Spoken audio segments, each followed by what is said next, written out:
मस्त ठोकावी मांडी आणि वर न्यावी बाही, अहो चवीने खाणं सुद्धा काही खायचं काम नाही. सर्वप्रथम वाढलेल्या पानाकडे असं डोळे भरून बघावं, वदनी कवल म्हणावं आणि यज्ञकर्माला लागावं. आता ज्याच्यापासून सुरू होतं हे वाढलेलं पान, पदार्थ करा कुठलाही, याला विशेष असतो मान. अंदाजाने वापरावं लागतं, चिमूट चिमूट नीट. असं जरा डावीकडे असतं बघा पानामध्ये मीठ. तिथून पुढे सरकलात की टप्पा चमचमीतपणाचा, जिथे असतं लोणचं, चटणी, मिरचीचा ठेचा.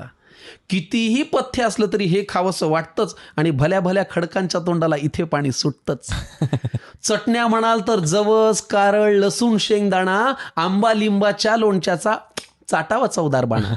हा ठेचा आयुष्यात जेवढ्या खाल अनुभवाची साठवण होते, पण ताटातला पोटात जास्त गेला की सकाळी मात्र आठवण होते. क्या बात आहे. आता जिच्यासाठी चाले सगळा प्रपंच, धंदा, नोकरी, पानाच्या अगदी मधोमध ती पोळी आणि भाकरी.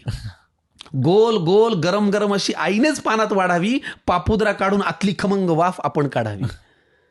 मग मनसोक्त जेवणाऱ्यांना मुळी नसतं डाएटचं कारण इथून पुढे येतं पानात ते चिंच गुळाचं वरण. मग बाजूला कोण आहे याची चिंता आपण का करावी, अशी वरणात पोळीत कुस करावी आणि फुरकी मारावी. किती छान. याशिवाय हे बिचारं पोट काय दुसरं मागतं. हा पण चांगली भाजी करायला मात्र कौशल्यपणाला लागतं. चिरलेली, निवडलेली, वाफवलेली किंवा भरलेली. काहींच्या घरी तीही पण असते हो, कालची थोडी उरलेली. उगाच जास्त क्रेडिट त्या कोंबडी बोकडांना गेलंय. या भाज्यांनी आपलं जगणं सांगतो खरं समृद्ध केलंय. चांदीच्या ताटातही शोभून दिसते मेथी, भेंडी आणि गवार. सोन्याचा चमचा असला तरी खाणार हेच, ठाकरे असो वा पवार. मग पुढे एकदा पोट भरलं की सुटतं हे अवघड जगण्याचं कोड. एकदा पोट भरलं की सुटतं हे अवघड जगण्याचं कोड.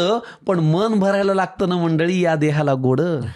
मग एवढं जेवणही राखावा बरं आग्रह करणाऱ्याचा मान, आणि चाटून पुसून स्वच्छ करावं ते वाढलेलं पान. मग ढेकर देऊन पलंगावरती देह टेकवावा थोडा, इतक्यात कुणीतरी आणून द्यावा लवंग खोचलेला विडा. हेच ते वैभव आहे ज्यासाठी सगळे कष्ट करतो, पण समोर आल्यावर मात्र न जेवता फक्त पोट भरतो.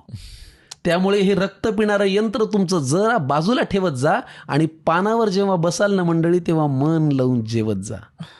मग 5वर पंखा करून झोपण्याचं सुख असं सांगून थोडंच कळावं. आणि असंच वाढलेलं पान देवा रोज सगळ्यांना मिळावं. असंच वाढलेलं पान देवा रोज सगळ्यांना मिळावं.